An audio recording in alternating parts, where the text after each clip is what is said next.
pequeña presentación, yo creo que no la necesitas, pero para el que no te conozca, porque hay gente que a lo mejor no conoce a Antonio Escotado, pero para que tengan un pequeño pitch. Bueno, pues yo soy, con la ayuda de mis hermanos, quien ha asumido así la parte principal del legado de Antonio Escotado, porque sabíamos que el pensamiento de mi padre, cuando él no estuviera, no significaba que se acabase, sino que a lo mejor era acaba de empezar. Entonces yo lo que me encargo es de gestionar las redes sociales de mi padre. Fui su editor, su amigo, su hijo también, ¿vale? Pero de todos los hijos que ha tenido, que mi padre tuvo muchos, casualmente yo fui el que menos tiempo vi con él y por eso luego pude tener una recompensa. En sus últimos años soy el hijo que más cerca ha estado de él. Entonces, un poco como que me preparó él y nos preparamos juntos para lo que iba a venir después. ¿Cómo fueron sus últimos años?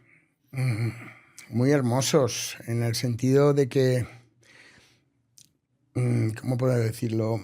Yo he podido contribuir a que sus ideas se difundan más. Y entonces, no sé, me siento tranquilo por las noches cuando piensas qué haces, pues estoy extendiendo el legado de mi padre. Y eso es una sensación bastante gratificante, ¿vale? Lo que pasa que, bueno, el legado de mi padre, ahí está, son como las tablas de Moisés. Ahora hay que interpretarlas y hay que llevarlas a cabo y llevarlas a efecto. Y que alguien además esté dispuesto a ser consecuente con esas reglas sin que él esté. Entonces, bueno, pues muchísimos principios que mi padre dejó sentados, pues ahora hay que aplicarlos. Y aquí me expongo yo a ello. ¿Cómo describirías ese legado? Seguramente nos iremos dando cuenta con el tiempo, pero no hay nada. Y no lo digo por chauvinismo, porque sea mi padre. Me lo ha dicho tanta gente que le ha cambiado la vida a mi padre. Cuando han leído sus distintos libros, que tiene 25 libros, ¿vale? Sí. Ahí... La Emboscadura, que es la empresa que yo fundé, maneja como 15 o 16 títulos, laemboscadura.com, pero si no, también en Amazon o en la Casa del Libro, pues se puede encontrar, y también en Página Indómita, que es otra editorial, casi 25 obras que realmente a los genios tardamos un siglo en entenderles. Podemos decir que su pensamiento está concentrado, ¿no? Mozart no creo que fuera tan conocido mientras él vivía que cuando murió. Bueno, también le pasó a muchos artistas que en su época precisamente eran pobres y luego después No, es que precisamente empezaron a... es que el pensamiento está muy reñido con el éxito comercial. O sea, realmente esta gente, como mi padre, que yo lo considero una especie de extraterrestre del pensamiento, el dinero le daba absolutamente igual. Absolutamente igual. Él me dijo una vez, hijo, yo habría escrito lo mismo, vendiera un ejemplar o 10.000. Entonces te das cuenta de que de lo que decía Aristóteles, ¿no? La teleología. O sea, hay gente que ha nacido para algo. Entonces, mi padre nació para eso, para hacer 25 obras, que parece mentira, y para fundar Amnesia también, para varias cosas, y para escribir Historia General de las Drogas en la cárcel, en una celda de castigo. Vamos, para muchos ejemplos que tardaría tiempo en comprender la humanidad. Y entonces lo bueno que ha tenido mi padre, que a lo mejor no ha tenido Dragó, no sé si tendrá Sabater o los intelectuales de este país, ¿no? Es un hijo que luego entienda que parte de su labor en la vida es continuar el legado de su padre. Y bueno, pues lo asumo voluntariamente, sé que estoy muy expuesto y trato de ser sincero y de que nadie me compare con mi padre. Yo no soy mi padre. Mi padre era el pensador. Yo soy el difundidor, que es distinto, ¿vale? Estuve muy cerca de él, aprendí a entender su pensamiento, por qué pensaba como pensaba. Y bueno, hay que distinguir mucho al padre del maestro. ¿Qué diferencias harías entre el padre y el maestro? Es que no te interesa el padre. Es que no te interesa. Es que eso es muy personal, Víctor.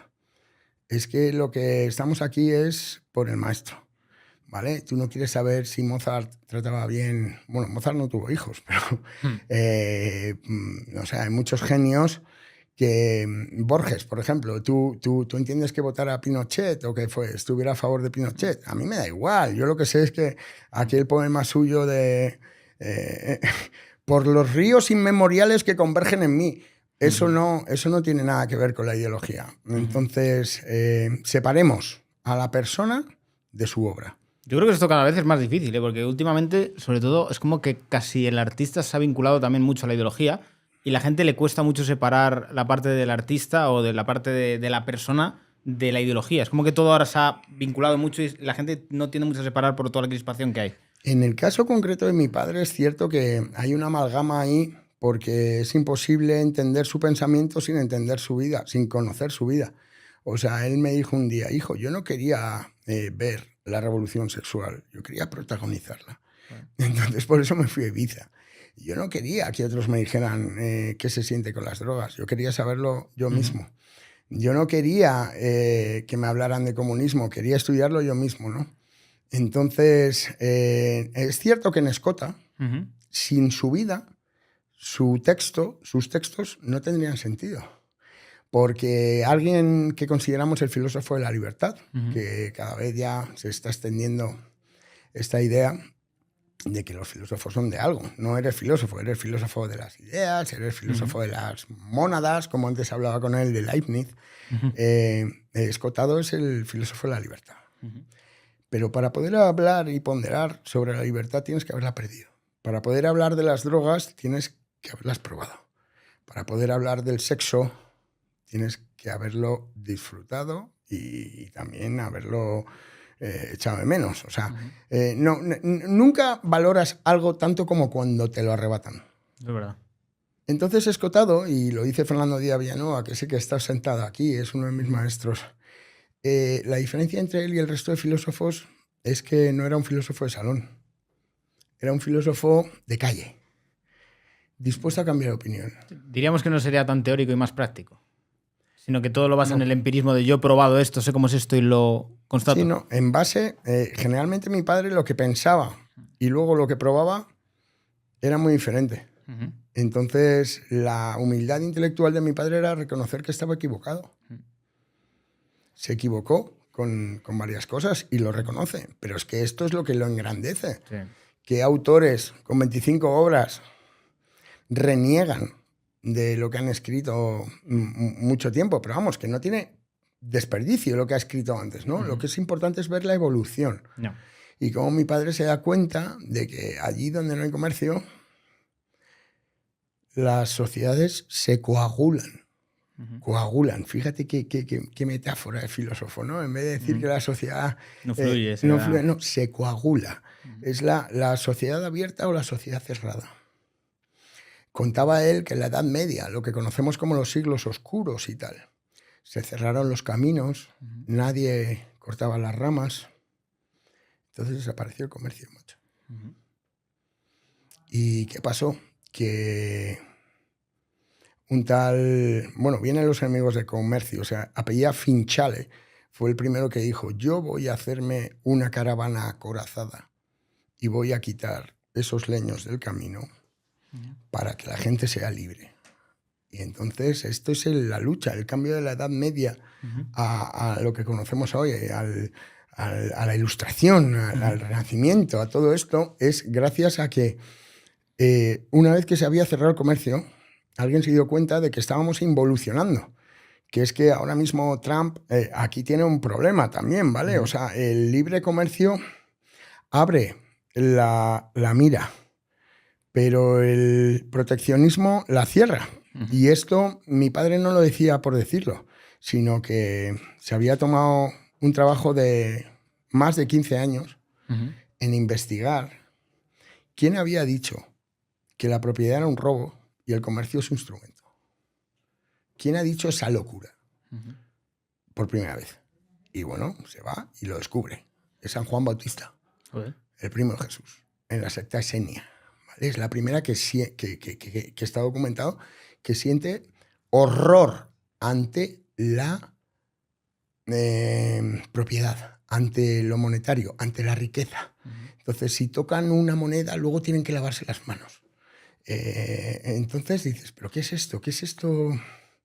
Esta aversión hacia el libre intercambio, hacia el voluntario intercambio de mercancías. Que eso es el ser humano, ¿no? Esto no lo hacen los animales. el resto de animales. Digamos que donde hay comercio, y no es de mi padre esto, ¿vale? No entran las balas, lo ha dicho Milei, pero es de otra persona.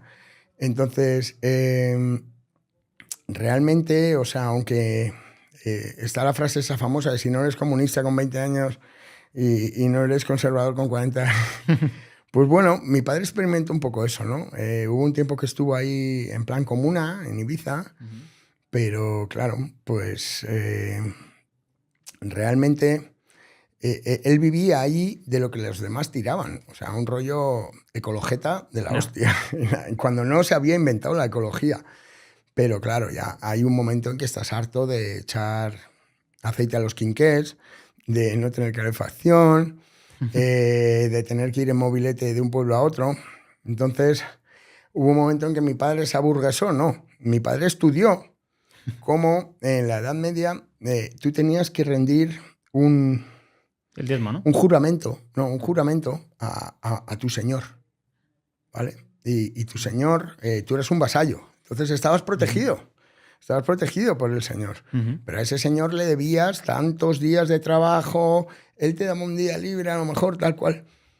Y entonces ese juramento que se juramentaba sentado y que viene muy bien en Los enemigos del comercio escrito, pues claro, en el fondo es la sociedad clerical y la sociedad militar.